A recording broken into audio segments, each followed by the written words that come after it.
welcome back to another Access 72 video, and in today's video I'm back with another interview, and I'm here with Artjom Kasparian. Hopefully I've said that right. How are we? Yeah, man, you did it good, man. You did well. Thank you very much. I'm fine, man. Thank you. How are you? I'm doing great. Thank you very much for going on the channel. Yeah, man. I'm glad to be on your channel, man. Nice one. And so am I right in saying you're a 27-year-old super middleweight who's 5-0? Yeah. Yes. Yep, okay, correct. Great. And so if you are new around here and you haven't subscribed, please do so. Like the video if you do need like the video, and let's get straight into it. So, I'm going to start off with the question which I always like to start off with. Why did you start boxing? Because of my past, I think. Because of my past, where I came from, I always had to fight for everything. So, and you know, as a poor kid, you know, growing up as a refugee, we didn't have anything. So fighting was like the only thing I could do. You know. No, yeah. That's respect. I respect that a lot. And so, do you remember what happened in your first amateur fight? Yeah, man, I was very nervous. The first amateur fight, I can remember it was against it was my first fight, and it was against a guy who had like 4 or 5 fights already. So he was more experienced than me. So and he was taller. He looked bigger, and I was very nervous to get in the ring, but at the same time I was very excited. I was very excited to go in and like kill him. So I went in, and I was just throwing bombs for like all the rounds, just bombs, only hard punches. I wanted to knock him out so bad. So and eventually in the second or in the third round, I think in the third round, I hit him with a straight right hand with the cross, and man, I hit him with everything I got, and his head like just like boom, like turned around. Wow. And yeah, that was it, man. That was the last punch of the fight. Wow, that's crazy. So yeah, I got the stoppage. So I was very happy. Indeed. What a great start that must have been. And so throughout your kind of whole amateur period, what was your biggest achievement? My greatest achievement, I would say probably a fight against the American guy. You know, the Khalil Ko. Mm-hmm. You know Khalil Ko, the American who knocked out Julio La Cruz. Mm. And you know, they was like it was like I had to fight him, and everyone was like afraid, man. They were afraid of him. Like everyone thought I would get knocked out, you know, because he's so strong, and he was the boogeyman at that time. And everyone was like, "Hey, man, you sure you're gonna do it? Are you sure? He's strong, man. Watch out," and stuff. You know, and it was, you know, it reminded me a little bit of the video of Muhammad Ali when he came out against George Foreman. Mm. When he came out, and they were like waiting for the walk-in, and everyone was like very nervous. His whole team was nervous, and he was looking like at them, and he was saying, "Hey, man, what's wrong with you, man? I'm the one who's going to fight. Just you know, just smile, man. Well, what's wrong with you guys? George Foreman. Who is George Foreman, man? Let's go, you know." It reminded me a little bit of that video. Mm. Everyone in my whole team, and everyone, like my friends, my you know, supporters and stuff, they were all like very nervous. Mm. And I was like, "Hey, man," you know, I didn't even look at them. You know, I was like, "Hey, man, I'm gonna prove you wrong. You know, you are my support. You should like stand behind me, and you know, make me confident, not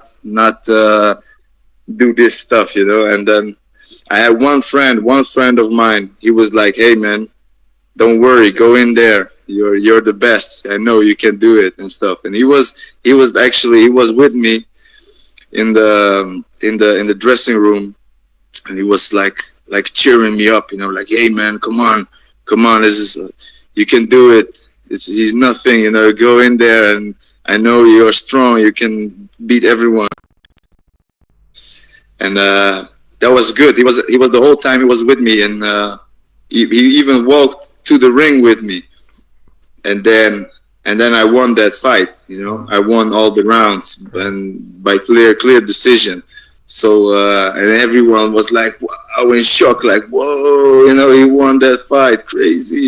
Nobody really expected it, but you know, I did it. So that was a great achievement. Yeah, I think.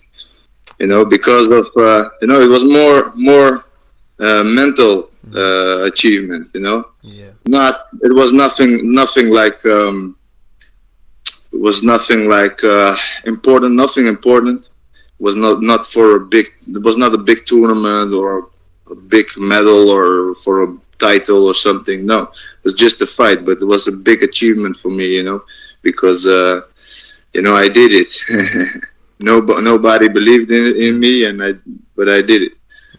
So that was very nice, you know. I did it. This is one of the fights I always remember, you know, in the amateurs. Definitely, you proved the doubters wrong. And just kind of speaking about Muhammad Ali, going into boxing, did you ever have any kind of inspirations? Yes, well, Mike Tyson.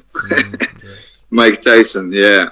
You know, because I was, as a kid, because I grew up like very poor and in a small village. It was like a lot of racism over there and stuff, and I didn't really have friends and stuff. So I had a lot of anger in me, and because of that, you know, Mike Tyson was, you know, his story came close to mine, you know, and that's why, you know, he was like a hero to me, because you know, he was aggressive and I was aggressive, so it came really close to how I felt, you know.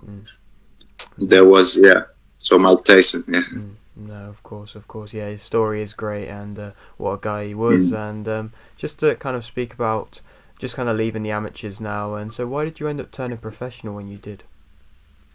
Well, right now I'm 27 already. So and you know, after the COVID started, when the COVID started, the lockdown, and we were actually I can remember I was an amateur. I wanted to qualify for the Olympics, and we were in London for the qualification tournament, and you know, I lost with this, like a very close fight with a split decision to the Spanish guy, and you know, and the lockdown and stuff, and after this qualification, we didn't have any chances anymore to qualify. So, but I always wanted to turn pro because, you know, it fits me better. You know, the style fits me better. It's more, you know, because I want to hurt people. You know, I want to fight, like real fight, not just points and stuff and moving around. You know, I want to hurt people. So that's why I always wanted to turn pro, and then, you know, I got married, and I got a little son. So you know, in the amateurs, they you know, in the Netherlands, they don't really pay anything, you know, in the amateurs. So it's just like a hobby. You have to work like full time, and you know, I have to take care of my family, you know, right now. So amateurs it don't fill up my does not fill my stomach and my kid's stomach. So that's why I turned pro. No, That's completely understandable. And I mean, of course, Yeah. professional side of things are going very well for you so far. And so you've had these five Yeah. professional fights. Which one would you say you've performed your best in? I don't know. I don't really know. I think the best has to come yet. Okay. I think the best has to come yet. Yeah, because you know how it works. You know, you have to build a record Mm. up at first, Yeah. and no, it was like, how to say, the fights were like once in a half a year. You Mm. know, it's too far away, and you get like in the chill modus. You know, in the chill mode, and then after a couple months you have to fight again, you Yeah. know. So it's you're not really sharp, you know. Mm. You can't really stay sharp and be focused, and of course I had to make sure that money came in. Mm. So that's why I had to work like full time. So I you know, I was not really sharp Mm. in this fight. I think I was actually, because I always prepare like 100%. But you know, it's like, I think it's more mental. You're it was not really, I was not mentally like really in it, you know, Mm. in the fight mode. Yeah. It was just, you know, just okay, one more fight again, you know, and then yeah, you don't know when the next fight will be, you know. It was not really, there was no perspective. Mm. So that's why I think these fights I was not like 100% like fully focused. Okay, okay, that's interesting to So hear. Well, I mean, of course, you have got four knockouts out of your five wins, and from your mindset yeah, alone, it seems like you do go into fights and you do want to knock people out, of course. And so, have you always yeah. kind of had that power with you? Well, yeah. My like my father and my uncles, they were boxers as well Mm. when they were younger, Mm. and you know, my father was always like a strong dude. You know, he was Mm. always he had a lot of power, so he was built strong as well. So, and I got it from him. You know, Mm. I got the same. I'm built the same. You know, like Mm. strong, and you know, that's I think it's more natural. You know, the power is more natural, Yeah. and of course it's training as well, but Mm. it's natural as well.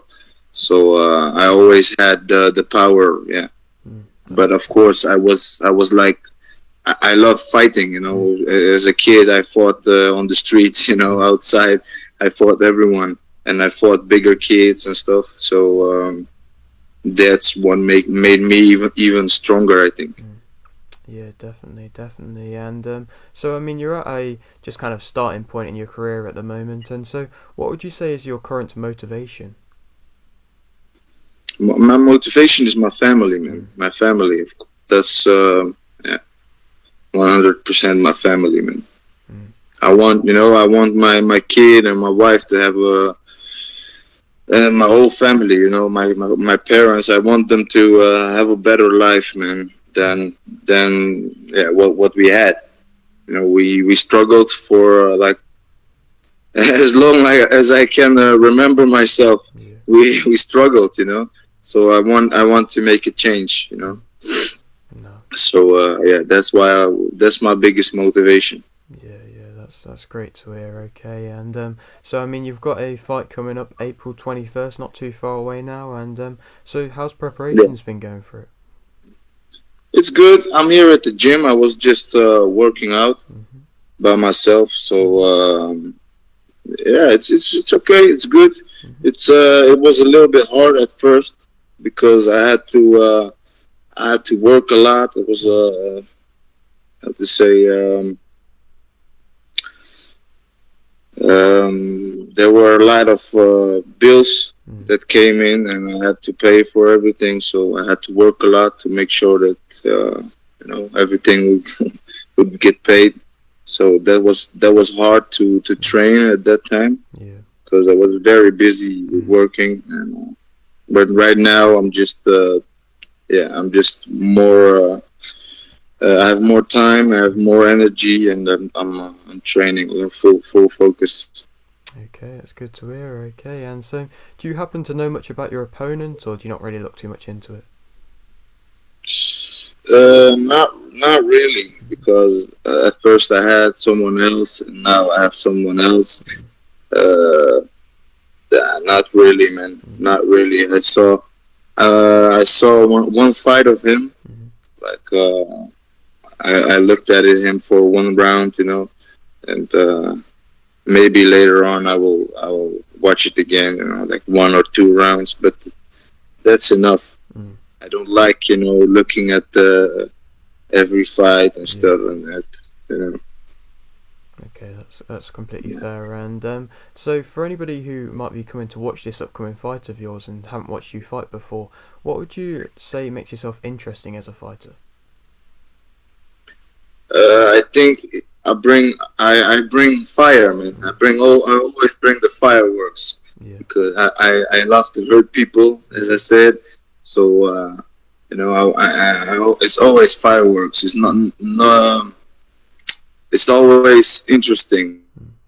It's not boring. Never boring. Yeah. So it will be a good fight for sure.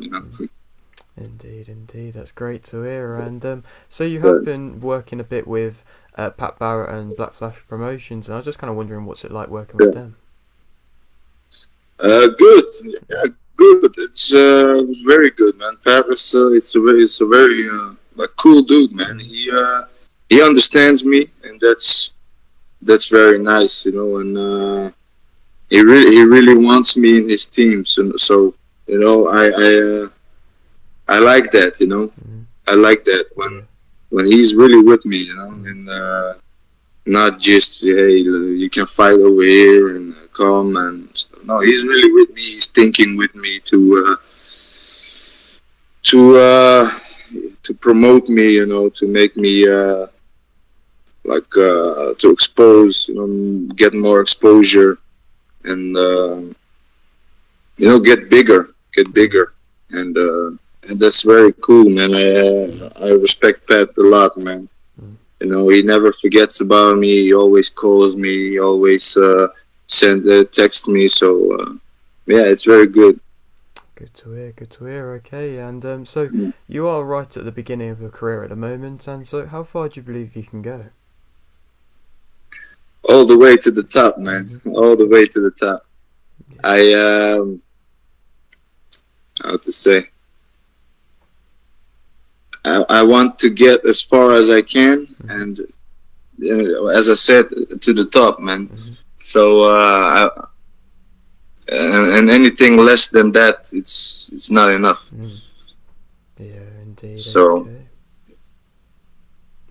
Okay, yep, no, great, okay, and so I'll leave with this final question, which I always like to ask. You've got a little bit of a platform here. Would you like to shout anything out? Sure, sorry? Would you like to shout anything out, like say your sponsors or your social medias or anything? Sponsors. Yeah, of course. A very important sponsor of mine who sponsors the fights I get. It's Benelux Vodka. Benelux Vodka. It's they really helped me, man, with this stuff. They got my back with the money and everything to pay for everything. So I'm very grateful.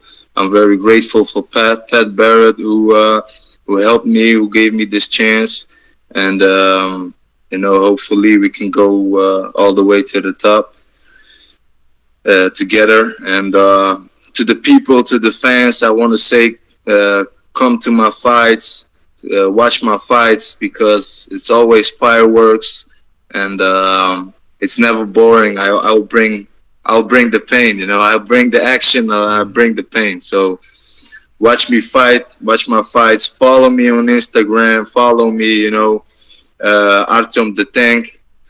It's yeah, man. Yes. It's yeah. They don't call me the Tank just for no reason. It's for a reason they call me the tank. So yeah, watch my fights. I'm very happy to entertain. I love to entertain, so it will never get boring. Okay, nice one. Well, thank you very much for doing this, man, and maybe a little bit further along down the line we can come and do another interview. All right, man. Thank you. Nice one. Thank you very much as well. Nice All one. right, man.